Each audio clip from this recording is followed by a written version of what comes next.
I don't remember much from my childhood. I lived in a small town south of Krakow with my mom, dad, and 2 sisters. Those early days are a blur, but I remember going door to door around the neighborhood, asking for treats during the Dojenki Harvest Festival. It was a tradition of ours. Since we knew the neighbors always bought too much candy, we'd gather leftovers and make a feast of our own. At every door, you were greeted with a cheeky smile, as the neighbors lovingly cussed out the scoundrel children of the Dabrowski home. Of course, happy memories are happy for a reason, because things get worse, and you get something to compare them to. My parents separated. My mother moved us to Warsaw, where we could be closer to my grandparents and uncles. Meanwhile, my father, Jaromir, did his best to stay in our lives. But it got harder and harder. He needed to work longer and longer hours, but he still sent us money every month. He wanted us to have a beautiful life, even if he couldn't be there for it. With every passing year, those visits grew further and further away. First, we lost Easter, then Christmas, then the birthdays, and finally, our yearly Dojenki festival meetup. Last we heard of him, he was barely making ends meet. He wasn't sending money anymore, and over time, he disappeared into memory. My mother remarried, my sisters graduated, my oldest sister moved to Ljubljana, while my younger went to Munich. My mother stayed in Warsaw with her new husband, but once the kids were out of the picture, she moved into her summer home up north. I love my mother dearly, but she's always had an eye for the luxurious, always planning the next trip, the next sun-baked afternoon. I stayed in Warsaw. I got myself a degree in sociology and managed to hold on to a low-rank government job at ZUS overseeing private claims. It wasn't glamorous. It was mostly being yelled at in different ways, but it paid the bills. A mind-numbing battle of making decisions, defending them, and making them again. The year I turned 24, I got a letter from an estate lawyer. Turns out, my father had passed away. This wasn't recent. According to the papers, he'd passed away several years ago. Some kind of accident with farm equipment. He didn't have a proper will, and dividing the estate among his living descendants hadn't been a state priority. It got lost in a folder somewhere, and now it had floated back up. They had divided everything equally between me and my sisters. My youngest sister got his savings, my oldest got his car and valuables, and I got the house. I called the others to check who wanted to go see his grave. No one wanted to. They were all tangled up in their own lives and troubles. My family were under the impression that my father had abandoned us, and this was a way for us to abandon him back. I had a different impression. I always thought he was just working too hard. I decided I'd take some time off work to collect his things and check out the property, trying to get a better idea of why he'd distanced himself from us. And maybe I could get a better picture of my early life, that time where I was greeted with a smile rather than a complaint. It was a long drive. The roads out there aren't the best. It's a very small community with no more than about 250 people, most of which are wheat farmers. And there's not that much to do. There are only 2 things other than farms, a church and a store. Everything else is either too far away or too irrelevant. Going past the endless fields, I got so lulled into a rhythm that I almost missed the exit. It's so small that you can accidentally pass it by if you don't take the right turn. There are no signs. You can only recognize it from the church in the distance. I took a left turn and prayed to God the suspension would hold a little longer. I decided to pay the old church a visit. We'd spent a lot of time there. There was plenty of parking. It was smaller than I remembered. But then again, everything looked bigger back then. There is something uneasy about coming home after so long. As I stepped out of the car, it all just came back to me. The smells, the sounds, even if you can't put your finger on it, there's something that tickles the mind as if to remind you, this is where you belong. "Welcome," a voice called out. "Sorry about the state of things." I turned around to see a man, a couple of years older than myself. He had well-combed hair and thick glasses. He was wearing a priest's garb. I'd almost forgot. The village priest had been old, even back when I was young. No wonder there was a new one. "I'm Father Cherniak," he continued. "Are you new in town or passing through?" I grew up here, I said. I'm one of the Dabrowski kids. Sorry, I'm not familiar. He smiled. I only came here last winter to pick up the work from Father Govlik. He lived until last winter? I asked. Are you sure? Quite so. He laughed. 101 years old. I can't believe it. I smiled. God really does have a sense of humor. Father Cherniak showed me around. He told me his plans for refurbishing the windows, but the one thing that irked me more than anything was the doors. See, they were gone. The church was wide open. It's a local superstition, he sighed. A shepherd needs his gate to tend his flock, but every time I put the doors up, someone takes them down. Strange, I said. I've never heard that before. Really? I thought you were from the area. Guess I've been gone too long, Father. The church looked naked in a way, no barriers. I could see the gravel they'd dragged in, forgetting to wipe their feet. Father Cherniak had tried to put up some curtains, but the wind had torn them down piece by piece. Before I left, he showed me my father's grave. It had been vandalized. The headstone had tipped over, and there were no flowers. I promised myself to make it a little nicer before I left. But I didn't understand. Sure, my family wasn't perfect, but we'd never been hated. This grave looked outright despised. I thanked Father Cherniak and made my way across town. I wasn't prepared for what I saw. All through town, there were these wide-open houses, just like the church. At first, I thought there was some kind of summer cleaning going on. But no, all doors were gone. They weren't just open, they were removed. I could see all the way into people's living rooms. The hustle and bustle as homeowners moved from kitchen to bedroom, talking amongst themselves. I slowed down and looked a little closer. Not a single room had a door, not even the bathrooms. A couple of them had curtains or insect nets put up, but no doors. House after house, completely open to the elements. A couple of them had welcome mats by the windows in their living rooms, as if to show that this was the way to enter. A couple of them had completely bricked the entrances where their front doors used to be, sealing it. Sure, small towns can get a bit quirky, but I'd never seen anything like this. I pulled up to an all too familiar driveway and gasped. I couldn't recognize my home. It had been vandalized. Every window broken, every door removed. I could see rats scurrying around. Walking around the property, things got even worse. There had been a small fire in the backyard, spreading to the outer wall of the kitchen. It wasn't completely burned down, but you could probably punch straight through with little effort. And finally, on the far side, neon green spray paint reading, Sin Diablo, Son of the Devil. I couldn't believe it. They had even clipped the chains of our swing set, leaving a rusted metal skeleton. It looked like someone had tried to start a tire fire, but couldn't quite get it going. I had a hard time even picturing what it used to look like. There was this bottomless hole forming in my stomach, where every smile I remembered seemed like a cruel taunt. Something must have happened. Something I'd never even heard of. Coming back around, I noticed a crowd of middle-aged men.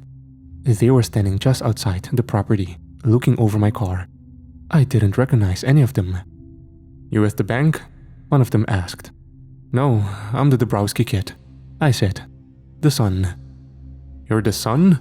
he spat. "You want to join him in hell? Is that it?" "You know who did this?" I snapped back, pointing at the house. "Was it you?"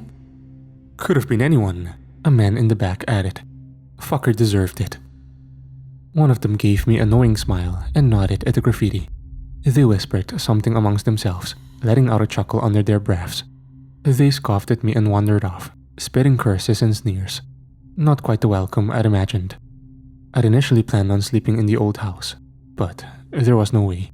Not only was it wide open, it was a disgusting mess. I'm not going to go into detail what they've done to the place, but I'd be lucky if I was able to give it away in its current state. I decided to spend the night sleeping in my car. I leaned the seat back and wrapped myself in a blanket, hoping it wouldn't get too cold. I spent some time on my phone, but I didn't want to use all the battery. But somehow, I still ended up staying awake long past midnight. But there was something beautiful about that night. The sunset was one of the few things that didn't change around these parts. Watching the sun go down over the same old fields gave me that feeling that some things never change. I remember waking up sometime around 2 a.m., seemingly for no reason. It wasn't cold, there was no one bothering me, and no notifications on my phone. A careful wind brushed against the hood of my car. I lay there for a moment, trying to ignore the texture of the seat sinking into my sweaty skin. I filtered out the sounds of nature bleeding in from outside. A distant part of me had heard them all before. I listened past the songbirds and the insects in the fields. And beyond that, there was something else, something in the distance. A wail, a deep, sorrowful wail. The following day, I took some time to walk around the town. The rumor that Jaromir's kid was back had spread like wildfire. I could tell by the sideways looks as people passed me on the street. The only ones who didn't seem to care were the kids, and there were few and far between. At the far end of the town, there was this long brick wall. It wasn't very high, but it was dense. It had doors built directly into it, dozens of them. Every door from every house in the neighborhood. They had jammed them all straight into the brick. I couldn't see ours though. It had an eerie look to it. Maybe 100 or more doors, all built to never be opened. I couldn't help but touch a few handles, making sure they didn't budge. There were a couple of teenage kids standing at the edge of the wall, observing me. I walked up to them, surprised to see they didn't back down.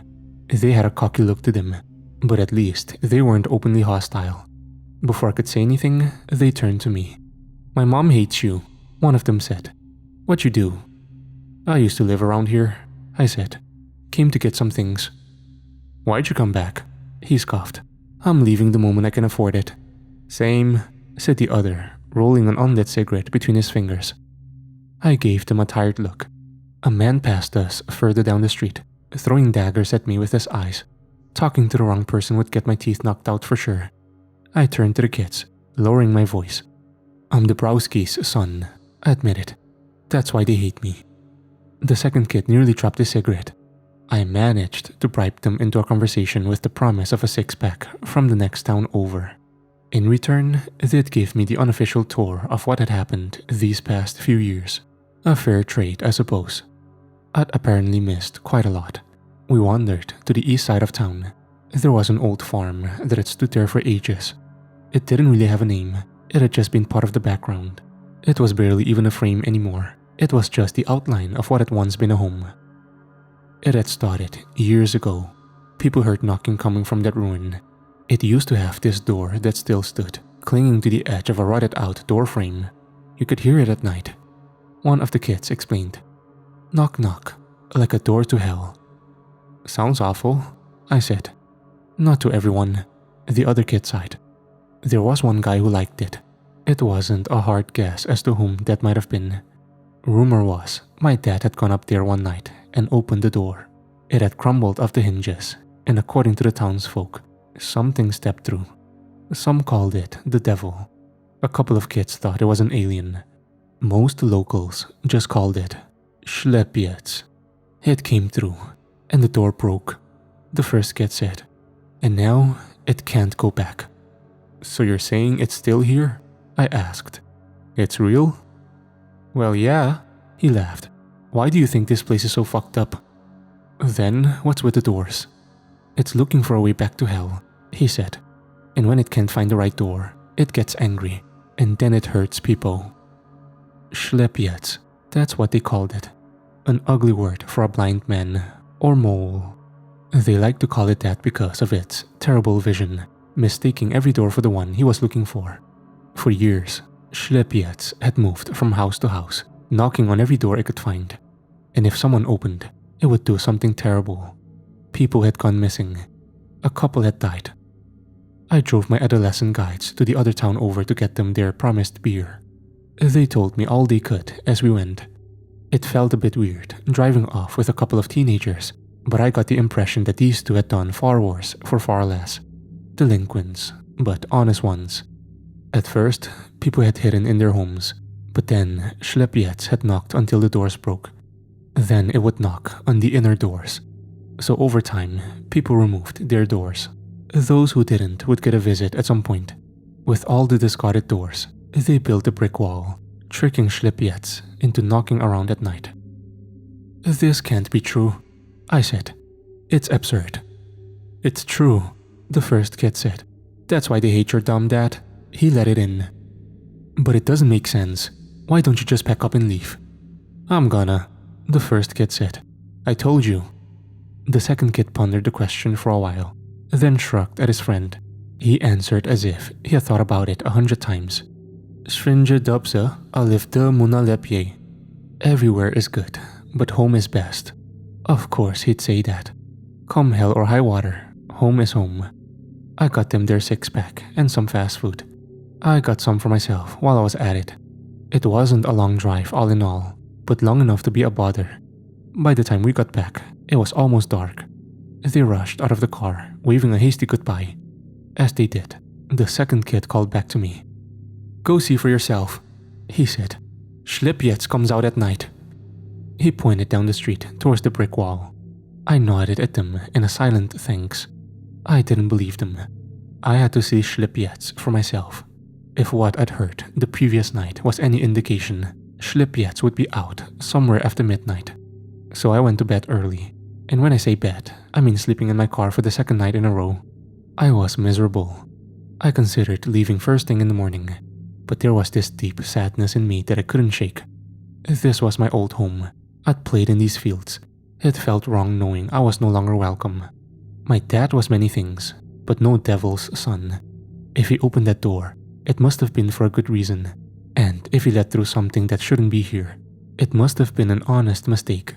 He was not an evil man, but he was fallible. Then again, maybe he didn't have a choice. Maybe Schlippjets didn't give him a choice either. I must have nodded off at some point. I forgot to set an alarm, but I still woke up at about 2:30 a.m.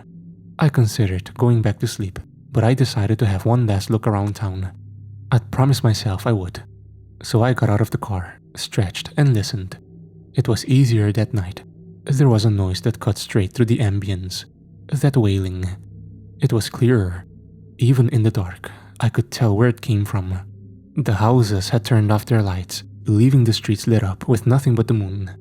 Still, I knew those streets. I could follow them in my sleep. I made my way to a dirt path, leading me past the 2 houses at the edge of town, and straight to the brick wall. At that point, I could hear it clear as day. It was a man wailing at the top of his lungs, crying his soul out, bawling like a child. I could see the brick wall in the distance. The sharp contour of the bricked-in doors stood against the moonlight like a long, flat, abstract painting. And in the middle of it all, there was a dark silhouette. It looked like a man. Sort of. I couldn't really tell what he was like. He had a bulky jacket on. He was pulling on one of the doors, smacking it over and over with a closed fist. It was the same pattern, over and over. Pull, smack, smack. Pull, smack, smack. And in between every attempt, he jerked his head around, crying desperately. I considered walking up to him. This wasn't some kind of devil. This was a heartbroken man. As I took a few steps closer, I noticed something in the corner of my eye. A light. I turned around, only to notice a small flashlight coming from one of the nearby houses. They were filming me with their phones. Looking closer, I could see 2 little heads peeking out, shaking their heads in a certain no. Turning back to the brick wall, I heard a sudden crack. The man had pulled one of the doors straight out of the wall. It came loose. He set it down next to him, and with one hand, pushed it downward.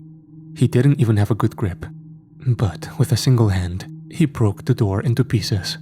The wailing turned into a scream. Rage. Unfiltered, unhindered rage. With just his fingers, he began to rip bricks straight out of the wall, tossing them around like leaves in the wind. I could hear them landing around me, kicking up tufts of grass. I backed away as the lights in the house went out. The little heads dipped away from the window. I hurried down the dirt path as I watched Schlippjets climb on top of the brick wall, screaming at the top of his lungs. Even at a distance, I could tell something was off. His proportions seemed wrong. It was hard to tell. He'd wrapped himself in some kind of dark fabric, but something about him didn't look right. I didn't stop to stare. Say what you will, maybe it was just a strange man. Either way, I was looking at something dangerous, and when the locals turned to hide, you do best to follow suit. So I hurried down the dirt path, hearing his terrifying scream echo across the fields. I barely slept that night. It is one thing to believe in monsters, and another thing to see them. As soon as the sun rose, I drove off. But as I went past the church, I noticed something. There was a white van outside, and one of the church doors had been put back up. There were two men on ladders getting ready to put the other door up. It was hidden under a tarp just off to the side. I could see Father Cherniak up front with a big smile on his face. I decided to see what was going on. Surely he had to know what the hell he was doing. The moment I parked my car, Father Cherniak waved me over. He was right next to me before my boots hit the gravel. "Welcome back," he smiled. "Glad to see you haven't left us yet." I closed the car door and yawned a little. "What are you doing?" I asked. "What is this?" "You inspired me," he said. "For an outsider, this place must have looked awful. I saw it, you know. I saw it in your face." He turned back to the church as the two carpenters began tipping up the second door. "It must be dignified," he continued. "Our Lady deserves better, don't you think?" "This is a bad idea," I said. "I've seen that thing around town." Father Cherniak shook his head and put a hand on my shoulder. This was a man who was trained to talk to people. I could tell. "If the Lord's house can't shelter you from the devil, what can?" In exchange for a little manual labor, I was offered a hot shower and a proper meal. After sleeping in my car for a couple of days, I couldn't say no. Smooth talker or not, Father Cherniak seemed an honest man. He believed what he spoke of. As the hours passed, more and more people dropped by. Mostly townsfolk coming by to cuss him out for being an idiot. Some of them threw rocks at the doors, demanding he take them down. Others in turn thought it was about time someone at the church had some balls. Just like Father Cherniak had said, if a house from the Lord can shelter you from evil, what can? By late afternoon, there was a significant gathering of people. Even those who had acted in anger earlier in the day were swayed. The argument was simple. Do they not trust God? There was a bit of a cookout. Some brought sausages or steak for dinner. I spotted two teenagers in the crowd, stealing a bit of wine from one of the elderly. I lost track of time. It felt a bit like the Harvest Festival back in the day, something that drew the town out of hiding. The sounds and smells were the same, and I could see from the smiles in the crowd that I wasn't the only one feeling that way. Later in the day, Father Cherniak held a sermon. I don't remember much of it. I was having trouble staying awake. That, if anything, felt just like when I was a kid. It's amazing how something as stiff as church pews can be so lulling. But there was one part that stuck with me. "The door is a threshold," he said. "And the door of a church is the threshold between the vile and the sacred, between sin and saint. We can no longer live in uncertainty. We must live as we teach, and we are proud to say we have been taught well." The sermon continued into the evening. It ended just after sunset. Some people wandered home, but others were shamed to stay. It was no longer just a public gathering. It had turned into a challenge. The faith of the congregation pitted against the devil itself. Some went home to gather blankets and pillows, laying down to sleep on the floor. This wasn't easy for them. Some talked about the people who disappeared over the years, people who would open the door when Schlippjets first came to knock. An elderly woman who had gotten her neck broken, one man who had been dragged out into the yard and hung from a tree, another man who had been mutilated. "It pulled his arm right out of the socket," they whispered. "We found it across the street." I tried talking to people, but it was clear that no one wanted anything to do with me. I was still Jeromir's boy. The only ones who didn't seem to mind were the two teenagers I talked to earlier. Later that evening, they walked up to me, probably just to piss off their parents. "Aren't you scared?" one asked. "Should I be?" "It's got a bloody tooth for you," the other said. "I don't think so," I smiled. "I've only seen it once." "Yeah, but..." They quieted down, looking at one another, then back at me. I was missing something. "Your dad," they said. "Schlippjets got him. Did no one tell you?" They hadn't. Turns out it wasn't malfunctioning farming equipment that had killed him years ago. It was Schlippjets. My dad had been the first victim on the list. Most of the villagers had considered this a sinner getting his just reward. Others figured that if you play stupid games, you win stupid prizes. They'd found him tangled in the swing set, his body broken and mangled. The kids left me alone with my thoughts for a while. They could tell I wasn't all there. It was one thing to have him dead, but to die in such a horrifying way was unthinkable. I could barely picture him in my mind, and now there was a new image vying for my attention, rattling chains, dripping blood. But there wasn't much time to think. As the clocks passed midnight, someone came knocking. The church fell silent. Something pulled on the handles. 2 smacks. Pull on the handle again. These doors were massive, and the hinges had just been reinforced, but I could still see them struggle. Father Cherniak took a deep breath. As the congregation fell silent, he spoke aloud. "This is no place for the sons of sin," he said. "There is nothing for you to corrupt." It all stopped. We all breathed a sigh of relief, but the 2 teenagers didn't look too convinced. They had huddled up on the far side of the church. There was an emergency exit in one of the side rooms.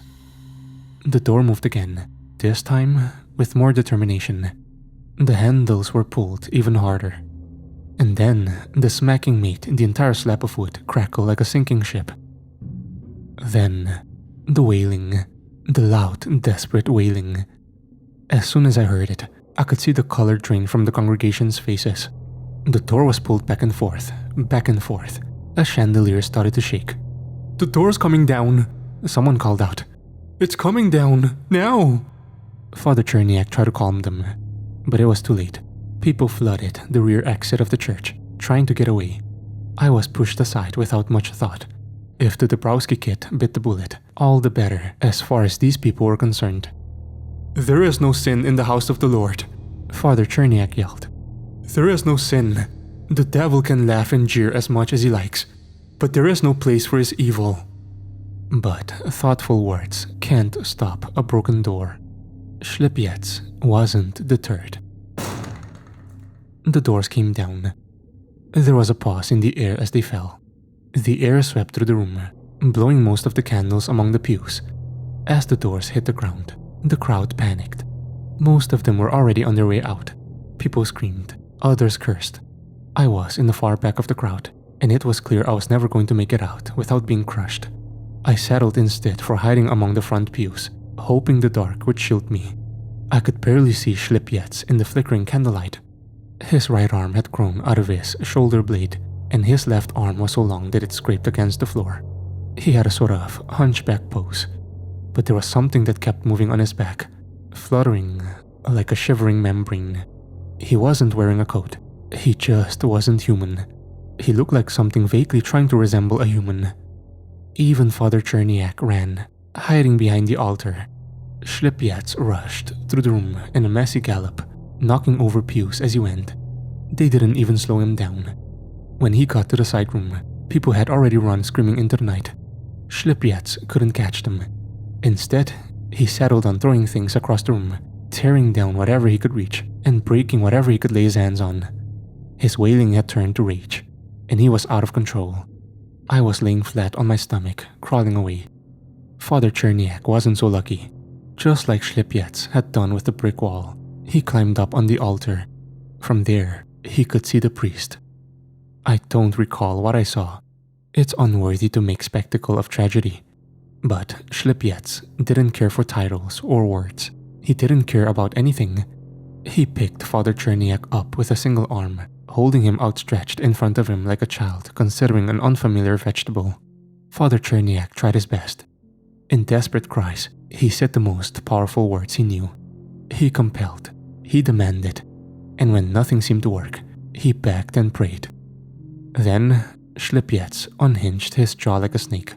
The screaming stopped with a snap as a spray of blood shot out. Something thumped against the altar and rolled onto the wooden floor. A pair of glasses clattered against the ground. Schlipjetz spat and coughed, picking tufts of hair from his teeth. He let the body slip from his grip, drooping unceremoniously to the red carpet. I remember crawling, I crawled as quietly and carefully as I could. Schlipjets was big, but his footsteps were light, like he was tiptoeing everywhere he went. I didn't notice he was behind me until his shadow drowned me. I rolled around, only to see his vast shape towering over me. He must have seen me. There were still a couple of candles. For a moment, I saw his face, a half-made gray thing with black, inward-leaning concave eyes, a faint shimmer, like scales from a fish, a human mouth with an extra mandible, a twitching nose adjusting to the smell of burnt wax and blood. Viscera still dripped from his strange lips. Then he grabbed me, carefully, slowly. I closed my eyes as I was pulled in closer. He looked at me. He looked close. I could feel the heat of his mouth. Perhaps I'd be tastier. Then he made a noise. I can't put my finger on what kind of noise it was, but I'd never heard it before. A squeal perhaps? A confused rattle? He put me back down. I opened my eyes as those large black eyes turned away from me. He was leaving. His rage subsided. As he dragged his long arm across the floor, his wailing bubbled back up. But it wasn't as desperate. It was confused. The effects of the attack were immediate. Some went to get their hunting gear. Others were blaming the priest, saying he wasn't holy enough. Others were leaving town entirely. After all, if God couldn't save them, they had to save themselves. I made my way back to my father's home. There was so much he'd never told me, and it was too late to ask. I had no idea what kind of mess he'd been wrapped up in, but I couldn't stand by and wait for it to blow over. If this was his fault, if all of this was his fault, I'd gladly join the others to spit at his name. But I couldn't do it without knowing for sure. I had to be sure. I went room by room, pulling out drawers and kicking over boxes. I threw around moth-eaten clothes. I tipped the bed. I dragged down the wardrobe, crashing it into the wooden floor, hoping I would find something, anything to answer my questions. Finally, I ran out into the backyard. I saw the stains on the swing set. I remember him pushing me on it, making the chains creak as I went higher and higher. But now the noise meant something else, something dark, an image of a broken man wrapped in a forgotten toy. So I don't know how long I went berserk on that house, but I remember finally just taking a swing at it. As I mentioned, a part of the kitchen had burned. You could punch right through it. So I did. Turns out, there was a secret panel beneath the kitchen sink. I didn't register it at first. I just thought I'd hit a second harder wall. But as I calmed down and looked a little closer, I realized it was a small compartment under the sink. I'd punched right through from the outside. I sat down flat on the wet grass, feeling it soak into my jeans. As I dug around, there was a box. Most of it was tainted by rats. Part of it was burned, but there were little bits and bobs that I could make sense of. Family albums, mostly pictures of me and my sisters, friends from the village. A picture of Dad next to his first car. Pictures from our Facebook, printed and framed. The kind of things one would like to keep. Then the pictures stopped. No more dates. No more birthdays. Nothing. But I kept turning the pages. And in the back, there was something else. Other pictures. Notes. Pictures of a door with a text written on the back. It's not screaming. It's crying. Little notes on the margin saying it was afraid, it was lost, that no one listened, and that no one cared. There were no more pictures, but there were notes. He had to get out. Wants to stay. He hunts elk in the forest, brings it to me. There's nothing left for him. I understand. It told a story of my father trying to help something that didn't belong, something from another place. They shared meals and kindness, trying their best to find common ground. This had seemingly gone on for months. It spoke of spring, and later, winter. I will let him sleep in the house. The final note said, maybe it can help his night terrors. Something must have happened. A dangerous creature like that inside a small house. Maybe there was an accident, a misunderstanding. Maybe it strung him up by the chains to make him look alive, like a puppet. Either way, I was close to an answer. Maybe I was looking more like my father I did not realize. Looking back at it, I felt like a sleepwalker. I wasn't thinking clearly. Maybe it was the adrenaline. I walked around in a daze, making my way back into town. It was quieter now. Many had rushed to their cars. I followed the dirt road back to the brick wall, and I found them. Schlipjets, wailing weakly, tapping against the bricked-in doors, pulling a little on the handle, hoping against hope that something would happen. He wasn't angry when I approached. He was confused. I tried to make him understand, to see the truth of things. So despite everything I'd seen and everything I'd heard, I decided to trust my instinct. My father had made many mistakes, but he was no fool. His mistakes were honest. So if this was a mistake, I prayed to God it would be an honest one. "Follow me," I said. "This way." Schlipjets had feather-light steps. I could still hear commotion around town, but it was all swallowed by that soft wailing. Schlipjets couldn't stop himself. We made our way to the cemetery, to the overturned headstone and the overgrown lot. I tapped the ground, looked at this creature and said it as simple as I could. "Here," I said. "Father." Perhaps it understood me. Perhaps it didn't. But it could rip out handfuls of dirt like it was nothing. And it did. It took a long time, but not as long as it should have. My dad had not been buried deep, or well, just as no one had cared for his funeral, no one had cared about his resting place. It didn't take long for Schlipjets to make his way down, and as his hands hit the casket, I looked down to a curious sight. See, my father had died poor, so poor that they couldn't put much effort into his casket. It was more like a box, and the lid looked familiar. Looking a little closer, I realized it was a door, the actual front door of our house. They'd just thrown it on and called it a day. Schlipjets stroked the door with his long fingers, his wail slowing to a hum. He'd finally found the right door, the one he'd been looking for. I'll never forget that image for as long as I live. An ungodly creature breaking open the casket lid, pushing away a bed of dry blue sunflowers, lifting a long-forgotten corpse from its resting place, cradling it like a mother calming a crying child, its wailing turning into a quiet sob. "Tata," he cried. "Tata." Schlipjets wandered off into the night, past the men with guns and those hunkering down in their houses. He did not care. Maybe he'd never cared. Maybe he'd just been angry that he couldn't find the right door. But as the chaos settled, there'd be no need to hide your doors any longer. Schlipjets was gone. I sold my father's property, but kept the photo albums. His name is still spoken like a curse, but at least there's nothing to keep that curse alive.